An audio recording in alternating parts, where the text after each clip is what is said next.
Hey guys, what is going on? It's GMXB1. Ton of stuff today for you regarding Sunset, Halo 5, and a few things on the Halo Master Chief Collection on the Xbox One. But first, I'm going to start off with, if you're new here and you've not bought your next gen console yet, I'm going to go over why it's a good time to be an owner of an Xbox One. So as you all know, E3 2014 couldn't come fast enough for Microsoft, as it looked to undo the damage of last year's show. And as you remember, last year's show was TV, NFL, TV, and a few games. So by and large, the company did a good job refocusing on games and showing a positive future, what lies ahead for the Xbox One. So if you've been holding off buying an Xbox One, here are the 5 best reasons following E3 that you should finally splash the cash. Now, if you didn't watch E3, what it was a full 90 minutes of games, so no exclusive games. So while they kicked off its show with a dubious claim to fame that the Xbox One will be furnished to launch a DLC pack for Call of Duty Advanced Warfare, it soon found its gear with Forza Horizon 2. So as you know, it's coming on both the Xbox 360 and the Xbox One in September. The graphically stunning game will have 200 cars, day and night driving, dynamic weather conditions, and an online mode with dedicated servers and driving clubs. It will also be joined by Sunset Overdrive, a back-to-basics third-person shooter that is part Tony Hawk's Pro Skater and part Dead Rising 3. Arguably, even more excitement was shown towards the announcement of Halo the Master Chief Collection, which will bring all 4 Halo titles to the Xbox One and see major graphical updates, with each running 1080p 60 frames per second. And also, Halo 5 Guardians was also fleshed out a little, with news breaking during the show that the beta has a 27th of December release date with a full launch in 2015. It will feature a completely new graphics engine to Halo 4, with Bonnie Ross, general manager of developer 343 Industries, saying both the content and scope will be much larger as well. The long-awaited Halo TV series is also planned to appear around the same time, with Steven Spielberg in an executive producer role. So what may excite Xbox One owners most, though, was that Microsoft saved for last. Crackdown 3, although it's not called Crackdown 3 yet, it will just have the Crackdown logo. The name for the third Crackdown installment is yet to be finalised, but Microsoft said it will be multiplayer focused and retain the same distinctive graphical style and open world feel as its predecessors. After the disappointing Crackdown 2, hopes are high this will mark a return to form. So 2, wave goodbye to the Kinect. For those happy to see Microsoft finally unbundle Kinect from Xbox One, there was good news. It doesn't look like you'll need to buy a Kinect separately anytime soon. In Microsoft's presentation, just 2 games made use of the technology: Grand Central Spotlight and Disney Fantasia Music Evolved. And virtually no presenter mentioned the technology by name.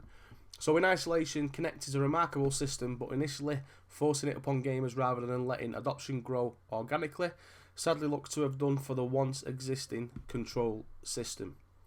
So as you know, number 3, increased performance. A hot topic confirmed during E3 is that the Xbox One will soon be able to tap into the 10% of additional GPU performance, previously reserved for the Kinect.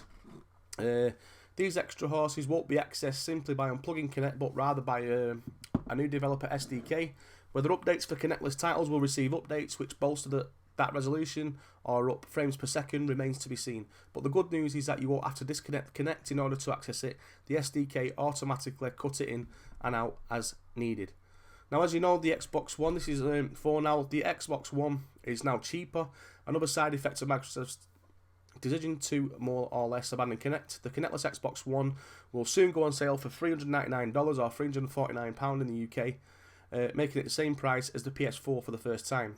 Again, the popularity of this cheaper console is likely to sound the death knell for Kinect, as developers, who have already been slow to adapt the technology, now cannot rely on gamers having it. This will be good news for those who have found the Xbox One's cost to be prohibitive up to now. That said, I can't deny any feeling of some sadness for the Kinect's potential is now unlikely to be reached, and fear there may be knock-on effects which could have seen a successful Kinect also integrated into our PCs and even phones. Number 5, indies So indie titles gaining momentum. Microsoft is making headway now with the Idea Xbox program that helps smaller studios make and distribute titles, and some diamonds are emerging from the rough. Games that might caught the eye were Lovers in a Dangerous Space-Time, Hyperlight, Drifter, Mighty Number 9, Fennec Rage, Aztec, and Threes. Meanwhile, Below, Inside, and the previously announced Ori and the Blind Forest all look to what it takes to give the PlayStation traditionally powerful indie scene a run for its money. So in completely reversing the focus of its E3 2013 presentation, Microsoft arguably neglected some of the Xbox One's impressive living room credentials, Halo TV series aside, and those outside the US in particular are still left in limbo wondering how and when greater HDMI pass-through support will appear. With Kinect clearly on the wane, there was also no attempt to push its value outside gaming, which seemed a little odd. So, there's no denying Microsoft is still playing catch-up to Sony. The tone of its show was notably more humble, and while its gaming announcements were roughly on par with what was announced for the PS4, it is clear Microsoft needs to surpass, not just equal, Sony's roadmap, if it is to stand any chance of closing the gap on the PS4's runaway sales lead. Whether that leads to inspiration or desperation for Microsoft, we won't know for sure which path the company has set upon until next year's E3 2015. So as you know, in September it gets released in these other countries as well, so that'll boost a bit of sales as well. You've also got Sunset Overdrive dropping, I think that was on October the 28th release.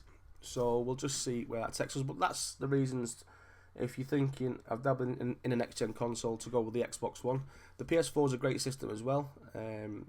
Obviously, I think someone will have done a review on the PS4 side, like what I'm doing on the Xbox One side. So I've got some news today. Sunset Overdrive, we've got the P's, resolution gate, and the frames per second debate again. Sunset Overdrive will run at 900p 30 frames per second on the Xbox One. Insomniac Games has said we rather just focus on optimizing what you can see on the screen. So the game will run at 900p and 30 frames per second on the X1. Ryan Schneider confirmed. We also asked them whether there is a chance of a resolution upgrade later on, but it seems it's not on their radar for the time being. If you play the game and see the experience, we are pretty comfortable where we are in terms of frame rate and resolution wise. We rather just focus on optimizing what you can see on the screen, and that we think will create a better experience overall. Even though the game runs under 1080p, Sunset Overdrive was one of the most impressive games we saw at E3. The game releases October 28th, 2014, exclusively on the Xbox One. So, yeah, so we've got the resolution gate. But, I mean, from what I've seen in the gameplay anyway, resolution doesn't... It just doesn't matter. Ubisoft, the new Assassin's Creed, as you know, Unity. One of the devs sat down with someone from E3 and said it can't be done on last gen. At least we haven't figured out how, and we're not trying to. So Ubisoft marketing executive Tony Key has hinted that a new Assassin's Creed title is on its way to Xbox 360. When asked about the project rumoured to be codenamed Assassin's Creed Comet, Key noted that there's plenty of current gen Assassin's Creed fans out there, adding that we hope to be able to talk to them about that soon. Assassin's Creed Comet, or whatever it ends up being called, is said to be entirely separate to Xbox One game Assassin's Creed Unity. Key claimed that Unity is built for next gen, it can't be done on current gen. At least we haven't figured out how, and we're not trying to. So as you know, Assassin's Creed gets the same release date as the 28th of October as the Sunset Overdrive, and it is a 4-player co-op for the first time in the series, and as new branching missions that should solve the problem of repetition. So, some news on Halo 5 here. Halo 5 Guardians might be the last numbered Halo game. I just don't want us to get like Halo 17. So if you ever wondered why Halo 5 is called Halo 5 Guardians, it's because 343 Industries is trying to move away from numbering the games according to the studio head Bonnie Ross, something that she'd have liked to have done with the studio's debut title, Halo 4. One of the reasons we're looking at Guardians at some point, we want to stop numbering, right? She told us at a behind closed doors presentation on the newly announced Master Chief Collection. So we're looking at, especially on Xbox One, if we had my druthers, we wouldn't have called Halo 4 Halo 4. We really look at the start of where he's going forward. It's just that we're a new team, and that's how fans look at it. With Halo 5 Guardians, we're giving ourselves permission to hopefully get the fans to give us permission. At some point, we need to drop the number and still let you know that there's a big story coming. It would be a Master Chief story, it will still be a Master Chief story. I just don't want us to get to like Halo 17. We're not Final Fantasy. We can't do it. So that's why now. So what she's saying there is future Halo titles will be given a name instead of a number. So yeah, so that's all I've got for today's guys. So let us know what you think in the comment section, and thanks for watching. Keep it gaming, and peace out.